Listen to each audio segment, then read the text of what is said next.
If you want to be more effective in your work and in your life, and you'd like to have more confidence that you're meeting your intentions, this is where it begins. Welcome to Do Busy Right, helping you organize your information and manage your attention so that they work for you, not against you. We educate you and encourage you by discussing ways to be more effective, not more exhausted. Let's do busy right. Hey there. I wanted to do a podcast for you about attention compass and about sort of what it feels like to implement attention compass. And I'm constantly talking about this to some greater or lesser degree, but I tend to use the phrase, this feeling of calm productivity. That's the result of using attention compass, of implementing attention compass. When I say calm productivity, people look at me a little bit, so maybe I'm not being clear. So that's the payoff, is this calm productivity. Now, a lot of the time, I find myself getting into the technical details of how attention compass works. And that's great. I've given you lots of detail on how to set up attention compass for yourself. And the rest of the story is, well, why would you want to do this? And I just want to clarify what I mean by this sense of calm productivity. And it's interesting because I talk to people about that. I talk to people about the stress that we face in our world today as workers. And they go, stress, what am I going to do? Right.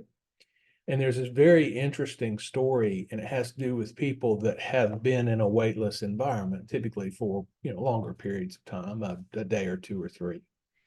And when they come back, two things have happened to them. One is a lot of people will get nauseous when they first experience zero gravity. And then they have a lot of fun once they get over the nauseousness, they have a lot of fun bouncing around places. Then they come back to Earth.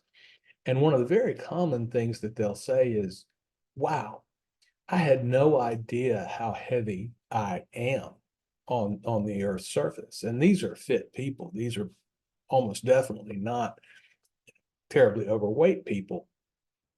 And it's fascinating, though, that they say, hey, I'm 165 pounds soaking wet. And it's a lot of work to lug 165 pounds around in Earth's gravity. But it's very difficult to recognize that challenge until it's been absent. And I think a lot of people have that same challenge with attention compass. And so I'm going to talk to you today about some scenarios of how people have responded once they've begun to implement attention compass, or once they've completed, or as they get greater understanding. So I think the stress that we face in the world, in our culture today, is similar to gravity. And we don't see many people who have dealt with that stress. And so once we get rid of it, then we begin to see how much there was. So the stress of our culture and perhaps using less than optimal methods of dealing with it, the parallel there is this feeling of gravity, this feeling of weight. Now, this calm productivity, I say, well, it's a good feeling and you're able to focus in all these different aspects. But I think that what I'm going to do today is use some customer and other examples to describe perspectives on what that calm productivity feels like. I certainly hope that one of these stories will resonate with you and you'll see yourself in that story. And you'll say, hey, come to think of it, that is a thing in my world. And yes, I've done that. And all of these things are pretty common feelings. None of them are radical. But as we recognize them and see what's going on with them, and as I describe them to you, these stories, then my hope is you'll see yourself and you'll go, yeah, it would be nice to get rid of that. And then move forward with your own attention compass implementation. So I've got several different scenarios And I'm going to phrase this as things my customers don't do or things that they don't have to deal with. And I think you'll begin to get that picture as we move through this set of stories. And each of these are real stories or they're real questions that I faced and described to people. So number one on the list, well, first on the list, they're not in any particular order, of things my clients don't do. My clients don't wake up in a sweaty panic at 3 a.m. wondering if they've forgotten something. And my buddy Sam, longtime buddy of mine, implemented Attention Compass. And I got this story from him because it's going to sound odd, but here we go.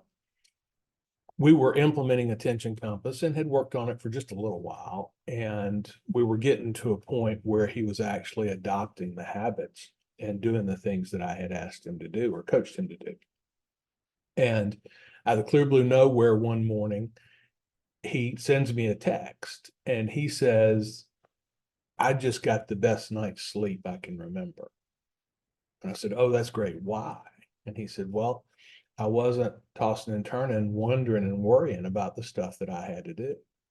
He said, I felt like I had it under control. I felt like I had had a good day yesterday and had a good feeling about tomorrow and kind of knew what I was headed into tomorrow. So it just felt more comfortable that those things were being done. And, you know, I'm going, okay, well, I'm not a sleep doctor. And he goes, yeah, I know that. He said, I just wanted to tell you the effect that I've had. So this 3 a.m., this tossing and turning, this whole business of, you know, you got to grab your phone and record something, or you got to have a pencil and a piece of paper by your bed. These are not terrible ideas if you wake up. But the goal would be not to wake up at all, or at least not to wake up and then have this panicked feeling. And panic may be a little bit of an understatement, but it's not a huge one. So that's Sam's story, and that's one facet of this calm productivity that we feel when we implement Attention Compass and really get it locked in our world. Another thing my clients don't do is they don't fall into the habit of multitasking. And this is largely coaching, this is largely mindset oriented, but I will give you a symptom of poor multitasking, and this is my client, Randy. Randy was a little bit concerned because he was forgetting things and not, you know, mentally forgetting things. He just, from time to time, was like, I drive away from my house. I don't remember whether I put the garage door down or not. And it became pretty apparent that he was doing lots of multitasking. And the symptom here is that if you don't focus on what you're doing, a lot of times your brain won't record that it happened. And then we get this stress about, well, if I left the garage door up all day, that's going to be a problem. And you'll find that if you focus on things, and I don't mean this single-minded meditation-like focus, but if you'll just notice the things that are happening, and if you'll avoid multitasking, then you'll have a better sense of things that are done. And certainly once you implement Attention Compass and get used to having a task list that's meaningful all the time, then when things aren't on the task list, you just don't worry about it. And don't hear me say that putting down the garage door is going to be on your task list, but you build this habit of focus on one thing. And one of the outcomes of that is that we have a better memory for, yeah, I did that. You know, yeah, it's off my mind because it's completed. And your brain learns to think in these ways as you build the habit of completing work and as you build the habit of avoiding multitasking. A third thing my clients don't do is they don't spend a lot of time looking for the things that they need in order to do their work. So we all have this. I need to do the task, but I need this website and that document and this previous draft to begin the work that I've set up for myself. This one is a friend of mine, Rob, and Rob talked about this as we got a little bit along in his implementation, because one of the things that Attention Compass can help you do as you're recording these tasks, and as you've got a good tool for managing your information, you can begin to more tightly associate the information that you need to do the task with the task itself. So the task signal, if you will, the note that says, hey, do this thing, is perfectly capable of also linking to or associating the information needed. Quite often, you'll have a draft of a document that you need to, your task is finish section 3. And the way Attention Compass is constructed, you can have a link to that document within the task. And that way, when the task pops up, you don't have to go to your filing cabinet and find this draft document, or you don't have to go into, God forbid, Dropbox or Google Docs and start searching for it. Now, Rob's outcome was, he told me that he felt like he was saving between half a day and a full day per week, not having to search for the things that he needed in order to do his work. And that's really sort of a staggering outcome. I mean, half a day, so let's take his minimum estimate. Half a day is 4 hours, which is 10% of your work week. I talk to a lot of people that say, you know, I just need 1 extra hour. But if I could give you, depending on how you want to count it, if I could give you 4 to 8 extra work hours per week, right? Or 168 hours a week, if I was magically able to grant you another 17 hours every week by avoiding this waste, what could you do with that time? And again, this is that calm productivity. When we have to search for things, a lot of times that's a stressful task because we feel like we're under a deadline. Oh, I got to find it now. I mean, think about the last time you lost your car keys. You didn't think about needing your car keys until it was time to leave for the thing. Well, all of a sudden you're under the gun to find the car keys. And in our household, a lot of times that causes not only internal stress, but also a little bit of friction between the people in the household. Because if you're going along, all you can do is sit there and tap your toe and look impatient. I've tried really hard to wipe the impatient look off my face. But anyway, another story. The point here is that you'll be able to spend less time looking for things, and primarily looking for those things that have to do with tasks that you need to do. So that's Rob's story, a half a day to a full day saved, and his lower stress around wasting that time. My clients don't generate an on-the-fly to-do list every morning. Now, I have a couple of things to say about this. First and foremost, I would say that your on-the-fly to-do list that you generate every morning is probably not a great list. And I've covered this in another episode, but just the TLDR is, when you try to generate this list, one is you're in a hurry, and two is you're asking your brain the wrong kinds of questions. So you tend to get a list of things that are pretty random, and your brain tends to focus on urgency rather than importance. And so when we develop this list every morning, it's probably not a great list. On the other hand, if we've implemented Attention Compass, then one of the things we're able to do is we consistently have a list that's in rough priority order of things that we'd like to get done. And we can always go check that list. From time to time, it may not be entirely up to date, but the things at the top of this list are things that you've pre-decided have a certain level of priority in your life. And so if you wake up one morning and say, holy cow, I just need to get moving, then there's a list there for you. And we learn how to incorporate new and updated information on priority as we go along with our work. So I was giving a talk, and this young lady at the talk, her name was Wagner. She really asked this question about, I create a to-do list every morning, and I'm not terribly comfortable that that's the best way to go. And so I was able to address that with her. But just think about if you didn't have to do that every morning. Would you feel better? Would you feel more in control? Would you feel better planned? And the answers to those things are, of course you would.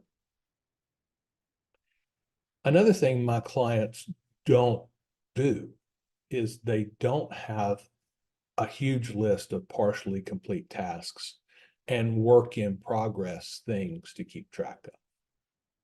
Again, this is back to Rob from previously.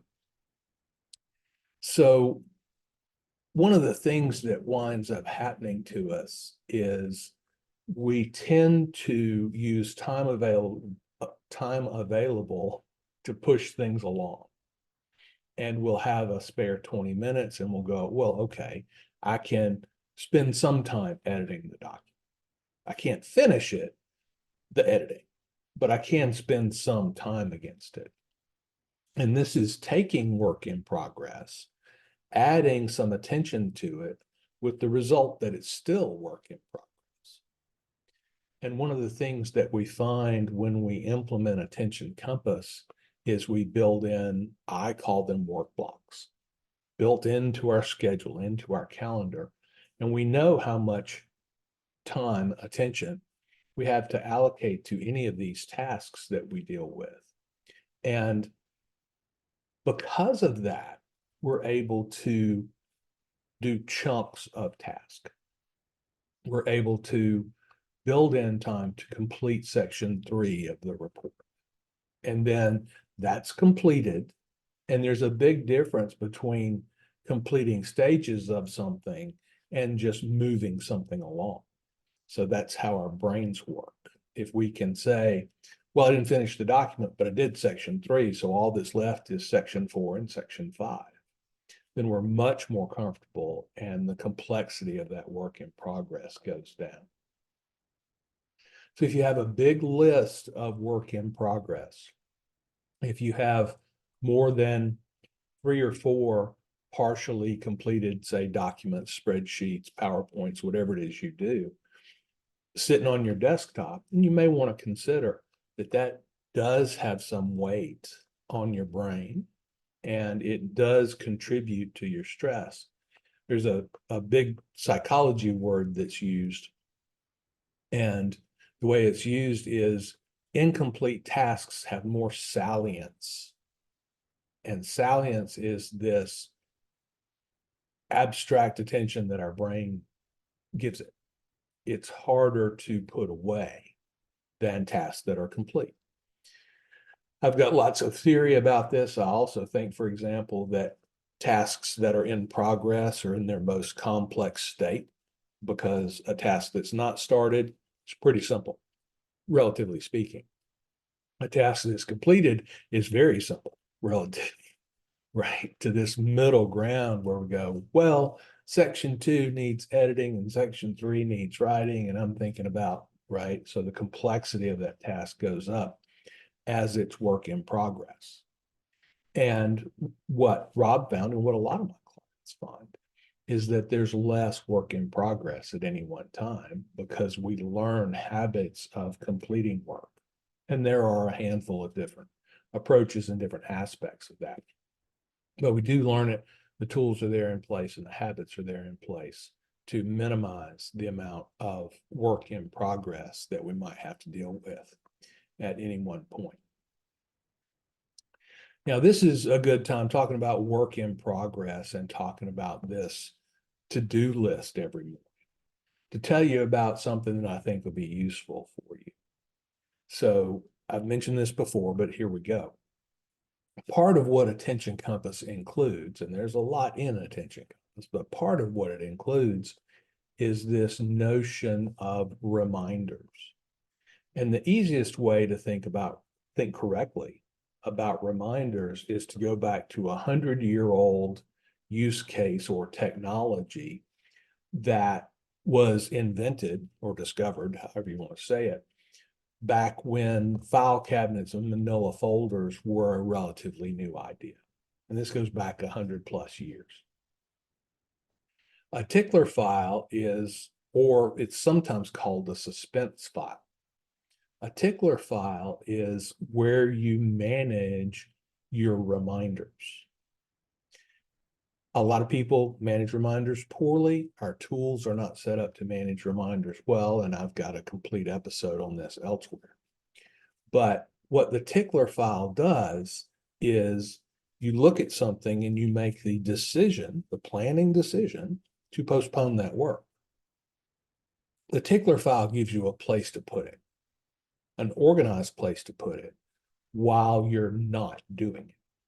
So what we do with the tickler file is we look at a piece of work and we go, well, today's not a great day to do that. Maybe I'll do it on Friday. I think Friday would be a good day to do that. And we can put the work or the task signal, the piece of paper that says do this, we can put it in a folder that's associated with Friday. And then we develop the workflow and the habit of pulling the Friday folder out on Friday morning and getting all the stuff out of it. And then we work through that and make decisions about whether or not we're going to do that piece of work today, because there's some challenges there. But what it does do is it enables us to forget about things. It enables us to organize the tasks that we're postponing. And I'm pretty sure I've said this elsewhere on the podcast as well. There's a huge number of things that you're not doing right now. You're aware of them and you've made the decision to not do them. And that's where the tickler file really shines, is you make a decision, oh, Saturday is the day for this. And then you put it in the folder associated with Saturday. And when Saturday rolls around, lo and behold, there it is, right where you were looking for it.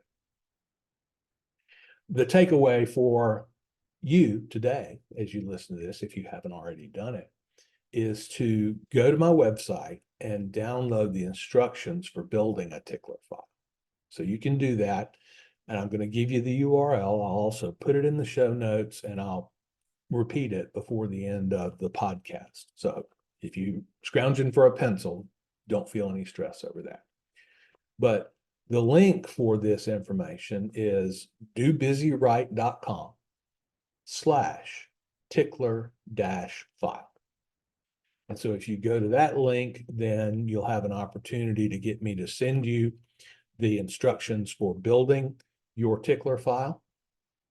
It's not hard, it's not terribly expensive, and you can get it done in an hour of focused work. And then you can begin to have this tool to use to help you manage reminders in useful ways, as compared to the ways people typically manage reminders. So that's my gift to you for listening to the podcast. And I think it's something that's very valuable. Now, I will say the reminder part of Attention Compass represents 20 to 25% of what we're actually able to manage in our Attention Compass implementation. So it's not a complete solution. So don't think, well, Larry told me to implement the tickler file and I'd magically achieve all of this calm productivity. You won't be all the way there yet, but it will be very helpful as you learn how to track postponement decisions, because we make a ton of postponement decisions in the world. So we track those well, and then they're off of our brain. Our brain develops a habit of not trying to remember the things that we put in our tickler file. And then again, you have this calm productivity of things being off your mind rather than your brain feeling like it has to keep track of them for you. So that's my gift to you. The URL is dobusywright.com/tickler-file, and you'll be able to find it there. And I'll put the link in the show notes. So to continue with this episode, I'll remind you that I'm showing you these different facets of calm productivity, calm and relaxed productivity. And as I said before, when I say calm productivity to people, they really don't know what I'm talking about. So this is just a way to describe it using stories that clients have told me and questions that people have asked me. So we'll get back into the things my clients don't do. And one of the fun ones is my clients don't say the following. My clients don't say, I'd better do it before I forget about it. And this is Mariah. Mariah and I worked together about a year ago as of this recording, and she implemented Attention Compass. And we were talking, and she used the phrase, yeah, I had this thing and I thought I better do it before I forget about it. And I said, really, that's what you think? And she says, oh yeah, a lot of things I have to do before I forget about them. And I had to say, well, I don't know what the right time is to do the thing you just mentioned, but I can pretty much guarantee that before you forget about it is not that right time. And we build this habit in our workflow of when a thought occurs to us, we either try to slap it back down and forget that our brain reminded us, or we just give up and we interrupt what we're doing and we get up and we go do the thing. And this is not a great productivity habit because you're interrupting yourself and you're putting away your mental model of the thing that you were working on and substituting that with the mental model of feeding the dog. And then when you sit back down to re-engage with your work, you have to reload all that in your head. There's a couple of different ways that we fight against interruption and distraction in Attention Compass. But if you find yourself saying, I'd better do it before I forget about it, then there are tools that mean you won't forget about it. Thus, you don't have to do it before you forget about it. And Mariah always enjoyed that when I would say it in other presentations and things. I don't know what the right time to do that task is, but before you forget about it, it's probably not that right time. So that's something that my clients don't say once they've implemented Attention Compass. Another thing that my clients really don't do is they don't engage in these huge efforts of self-discipline. I don't teach this teeth-gritted self-discipline, stress-based productivity. The tools are there so that you don't have to use that mechanism. And this goes back to conversations that I had with my client, Kelly. Now, Kelly was no slouch. It's not that Kelly didn't get things done. It's just that Kelly understood that she had this stress and she felt uncomfortable with the amount of things that were on her plate. And when Kelly and I were talking, she actually used the following phrase. She said, I want to get the Larrys in. And I don't know what that means. And she says, you just seem calm. She says, I know you get a large number of things done. And so it's not that you're independently wealthy and don't care about the things you need to do, but you just seem as if you've got this calm approach to things. She said, how do you do that? And I said, well, the majority of it is the tool. And there's some other things about it, but the majority of it is the tool. And so with this calm productivity, it's not, I'm going to teach you how to grit your teeth calmly. It's not, I'm going to teach you how to use stress-based productivity tactics, but ignore the feeling of stress that they give you. It's that we find that the work, as we remove this stress, the work actually becomes easier to do. A lot of the stress that we feel around work is deadline based. And one of the primary things we do with Attention Compass is we surface that work well before the deadline. And so we're able to work on it in these times when we have considerable attention to give to it, as compared to when a deadline is beaten down on us. And there's a couple of different things that we do that support this mindset. But I fear that a lot of people think that they're just going to learn discipline. And if you've ever had a workout coach or a conditioning coach who, while you're on the bench pushing something, is screaming in your ear to push it one more time. That's not at all the way we work with attention compass. So just to put that in your mind. So if you're teeth gritted, I got to do it, right? Then I think that's a symptom of this stress that we talk about. And this is the stress that kind of goes away as we implement attention compass. Another thing that my clients don't do is they don't feel like they have to sacrifice lots of fun, lots of life stuff in order to be productive. And the best case here is my buddy Dustin, and we implemented about 2-3 years ago as I'm recording this. And he came to me in part because he recognized that he was sacrificing time with his family, time with his kids, because of his productivity and work habits.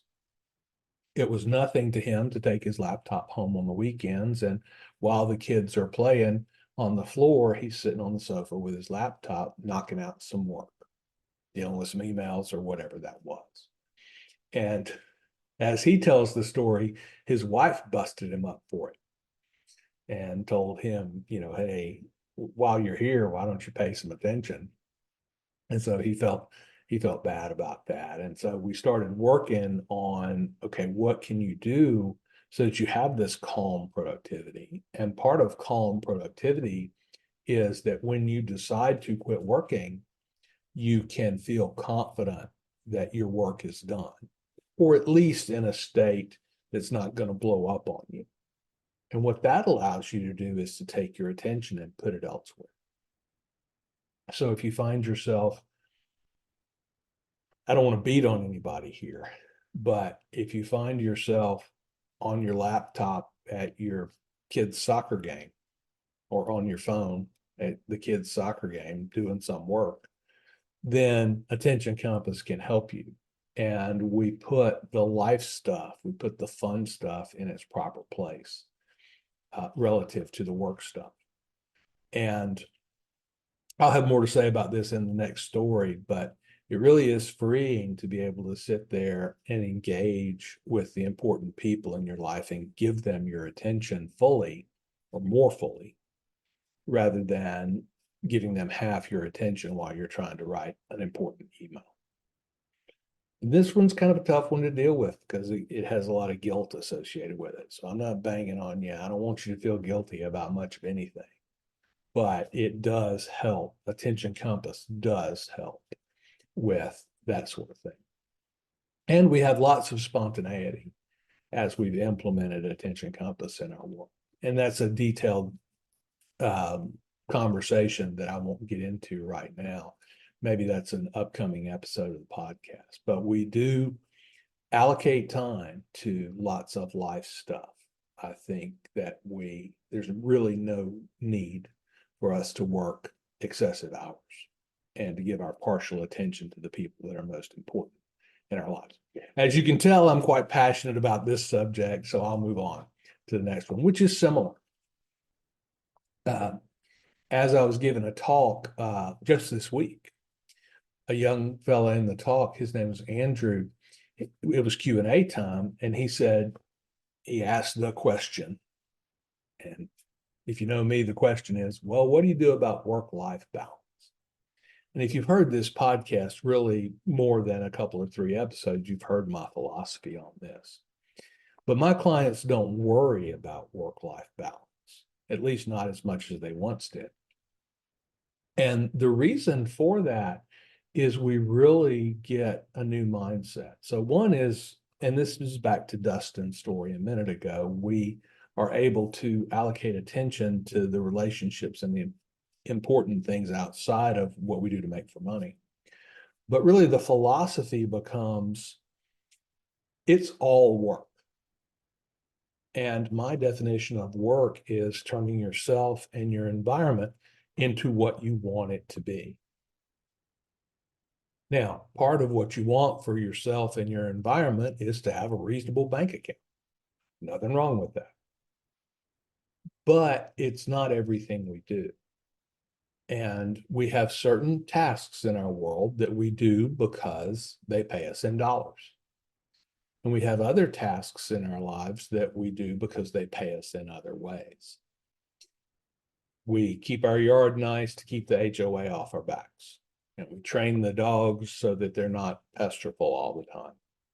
All of these things are things that we get rewarded for, just not in dollar terms.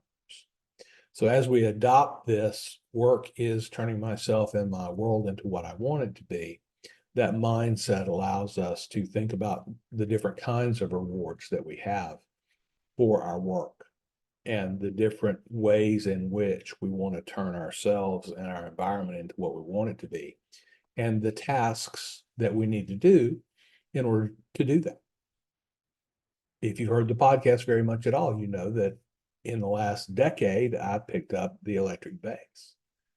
And it's work. From the definition of, is it strenuous? Is it mentally challenging? Yes, it is. But I get rewarded for that. And it's not in dollar terms. I'm not a professional basis, but I do get joy out of doing it. And it's kind of a longer story, but the point is, that's a task that practicing the bass is a task that I need to do in the world. And I'm turning myself and my environment into what I want it to be. And I get rewarded for that in ways that are other than dollars. The point here is attention compass implementers, people who are my clients, don't worry a lot about work-life balance. They do what needs to be done. Some of that's for dollars. A lot of it is not for dollars.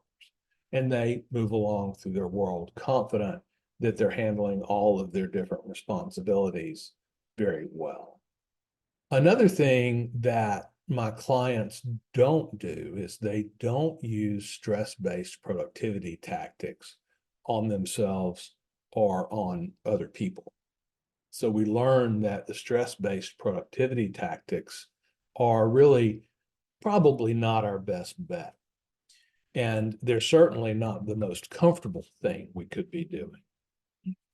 And when we look at that need to use stress-based productivity, we actually avoid deadline pressure. And we actually do things in advance when we've got time to think about it and time to consider it. And if we're not under deadlines, and I alluded to this a little bit before, when we're not under deadlines, then our work is freer and easier. And don't get me wrong, I'm not inventing more time, so it's not like you can spend a week doing something that should probably take you 2 hours. But we learn how to do that. And it's not this, stress-based thing. So we began to deal effectively. And this was a question in a talk I gave to some students.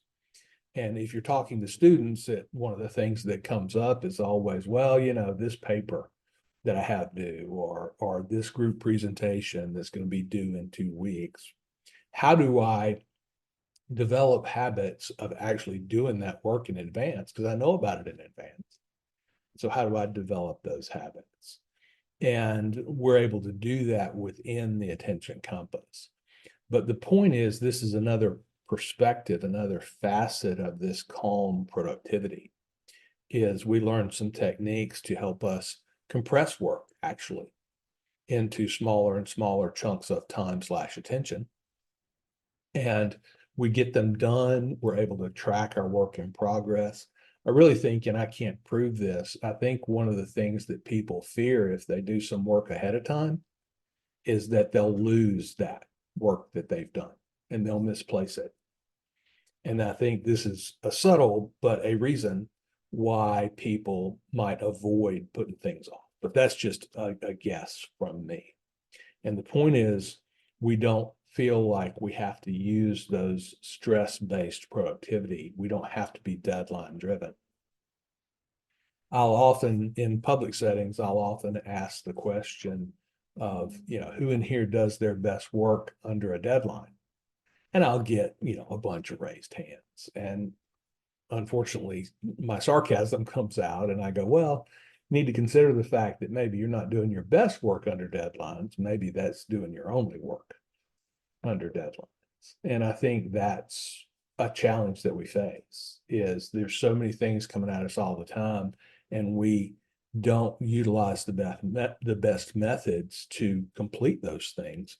And so they sort of push up like this wave of work that's out in front of us. And we know the deadline's coming and that wave of work is getting compressed. So if we can develop the habits of working on these tasks earlier,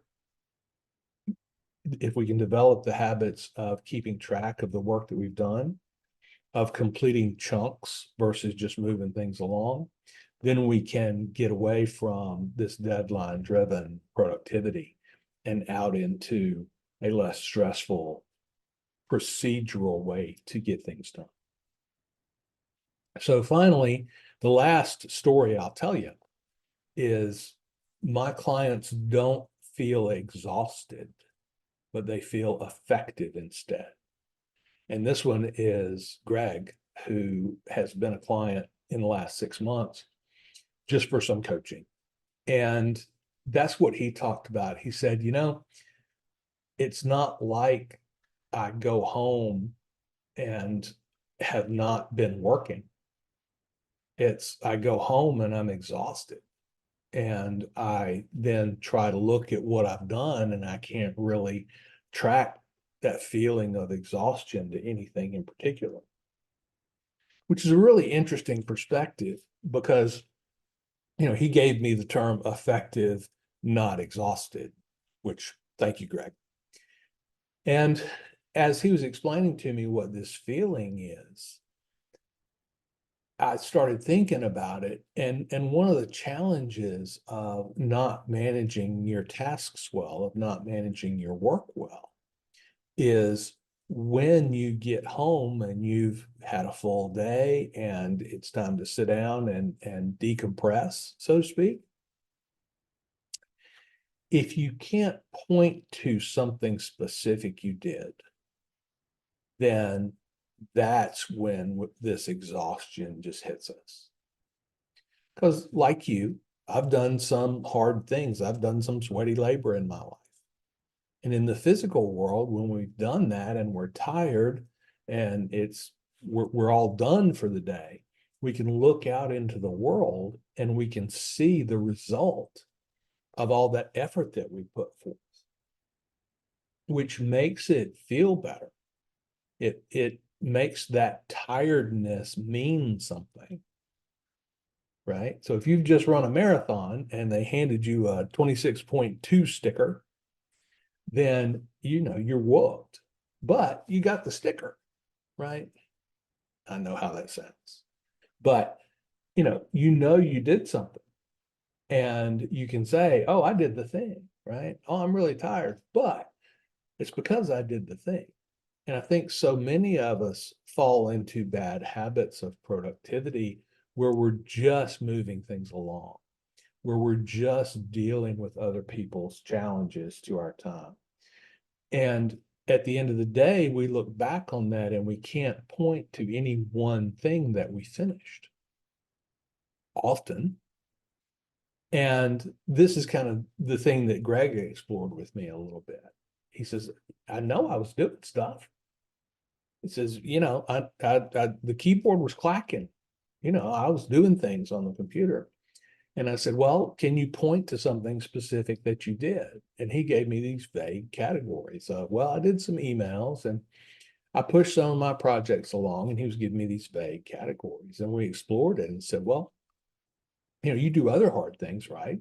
And he's sort of an athlete, and he goes, yeah, I was at the gym and that's a hard thing. He said, but when I came home, I had set a new PR on the bench press. I don't recall exactly what he said, but it was something like that. And I said, well, then you're tired, but your tiredness has a point. It's like, yeah, it does. And so as we do attention compass and as we manage our tasks better, and in particular, as we complete things rather than just moving them along, as we meet defined objectives within our larger pieces of work, then we go home and we go, yeah, I'm tired, but I got 3 of the 6 sections of the report written. And we can really point to a result and say, I worked hard, I'm tired, mentally tired, but I know I did something in it. And I know the world is better, at least my world is better, because of the efforts I put in today. So my clients don't feel exhausted, they feel effective at the end of the day. So all of these things, and I've told you lots of different stories, and all of these things are actual conversations that I've had with clients, questions that I've faced in my larger group coaching and in talks that I give. And our point here, I really hope, as I said at the outset, I really hope that you saw yourself in one of these stories, because that will make it more real for you, and that will help us define what we mean by this notion of calm productivity. So going back through, I'll just list out the things that my clients don't do, and we'll have fun with that. I may publish a document at some point of the 10 things, the 10 things that you should be able to say you don't do. My clients don't wake up in the middle of the night in a panic, right? Now, I can't solve all kinds of psychological problems. That's not what I'm about here. I'm not that kind of doctor. But my clients don't wake up at 3 a.m. My clients don't fall into multitasking. They both understand the dangers of multitasking, and they're not setting themselves up in positions where they have to multitask. And that's really a great feeling, whether you think you're good at it or not. And the science is that none of us are good at it. Then at least you don't have to do it unless you're wanting to learn how to juggle or play the harmonica and the bass at the same time. Clients don't fall into multitasking. My clients don't spend lots of time looking for the things that they need in order to get their work done. So if you find yourself, hey, I'm starting the task, and then 20 minutes later, you finally located all the pieces that you need in order to begin your work on the task, then think about that story from Rob. My clients don't spend time every morning generating an on-the-fly to-do list. We have a backlog of things that we can address anytime we want to. And that's an outcome of the process that we do, is this organized backlog of work. It's not hard to do, but it's consistent maintenance. So if you are worried about whether or not generating a to-do list is the right thing for you, or you're worried about how much time that takes out of your day, then attention compass implementation may be something that you want to investigate further. And again, that on the fly to-do list is probably not a great list. Also, my clients don't have this big pile of partially complete work. I'm not saying that everything they touch magically gets done, but I am saying that it's not a huge burden in their lives to try to pile up the incomplete work and then have to search for it. That work in progress. In factories, they don't like work in progress. And so as we develop a productivity process, then we're going to not like work in progress as well. And we're going to have the tactics to make sure that things are finished. We talked about how my clients don't say, I'd better do it before I forget about it. Instead, attention compass puts mechanisms and habits in your hands that mean you don't forget about things, at least nearly as much. And then you can recognize that I'd better do it before I forget about it is just another form of distraction and interruption. And if you're tracking the things that you need to do well, then they're not on your mind anymore. So my clients don't say I'd better do it before I forget about it. My clients don't feel the need to engage in teeth-gritted productivity in this willpower-based thing. And that's good, because willpower is a fickle thing in our lives. Instead, there's this calmness. There's not a, right? It's calm, it's relaxed productivity. And so that whole notion of this driving self-discipline is not something I want you to think about when you think about attention compass. My clients don't sacrifice fun life stuff. They don't sacrifice their hobbies. They don't have to give up a lot of things in order to demonstrably improve their throughput, their productivity. That's no way to live life if you have to constantly ignore the relationships and the things in your life that don't make you dollars. And so we work and we implement systems that help us not have to ignore those things, but instead we can give them the attention that they deserve. Similarly, my clients don't worry a whole lot about work-life balance. It begins to come naturally. And we begin to be able to say, it's all work, and some stuff I'm doing for these rewards, other stuff I'm doing for dollars. And then we can balance those things out better rather than trying to have a hard separation between work and life. My clients don't feel the need to use deadlines and stress-based productivity tactics. Instead, we get work done in advance at good times where we can think about it and do thoughtful work. And finally, my clients feel effective and not exhausted. And again, thanks, Greg, for that phrasing. Think about how you want to feel at the end of every day. And if you want to come home from your work without a briefcase full of stuff to do overnight, without a laptop full of stuff to do overnight, then that's this effective and not exhausted. You might be tired, but you'll know why. And that makes a huge difference in your outlook. So again, I hope that these little stories have been something you could attach to, and they explain what I mean when I say this calm productivity. And again, if you've seen one of these stories is true in your life, then rest assured, and I can refer you to the client where we fixed this as part of the larger attention compass implementation. In closing, I'll say midway through, I gave you this tool, and I want to reiterate that. So it's a tickler file. It enables us to manage reminders effectively, to manage our work postponement decisions effectively. And if you want to have that, it's my free gift to you, then you can go to my website, which is dobusyright.com/tickler-file. And you'll have an opportunity to get that sent to you, and you can begin to implement that in your life. Again, it will not do everything Attention Compass does, but I think it will begin to show you the power of the kinds of tools that we use within the Attention Compass structure in order to really achieve this calm, focused productivity. So I hope that you're able to go out and download that and able to use it very well. If you go out and download it and you can't figure it out, by all means, shoot me an email and we'll get it figured out. And that's my promise to you. So free gift there.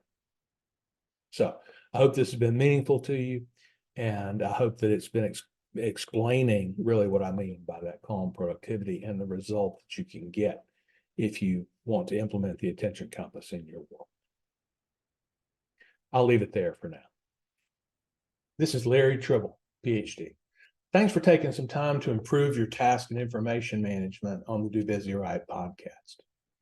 The show is dedicated to helping you think about how to get better at working. And we do this by improving your attention and your focus. I believe that your work is not just about your job, but about all the tasks that you do to turn yourself, your environment, and your relationships into what you want them to be. What we're really talking about here is the underpinnings of becoming who you want to be. The primary way I help people is through coaching the Attention Compass process. Attention Compass is 4 workflows and a tool set that support our information, task, and attention management. I help people with big goals to build habits that put them in a position to achieve. We do this by eliminating wasted time and wasted attention. If you'd like to know more, you can find me on LinkedIn or go to dobusywright.com for more information. Have a good week, more effective and less exhausted. Do busy right.